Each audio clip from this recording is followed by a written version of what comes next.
আমরা কি সত্যিই তা চাই? শোকের অবসান রেখেছেন রবীন্দ্রনাথ ঠাকুর, শ্রীকান্ত চাষ, চন্দ্র ভট্টাচার্য, সূর্যদেব বসু। আমরা কিন্তু সত্যিই চাই শোকের অবসান। আমরা আমাদের গর্ব আছে নিজের শোককে নিয়ে। আমাদের অতি তীব্র বেদনা বহন করে না স্থায়ী সত্যকে সান্ত্বনা নিয়ে। এমন কথাই আজকে আঘাত লাগে আমাদের দুঃখের অহংকারে।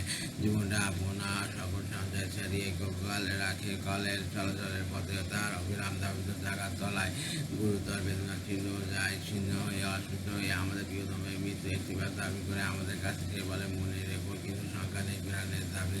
তার আহ্বান আছে চারিদিক থেকে মনের কাছে সেই উপস্থিত কালের ভিড়ের মধ্যে।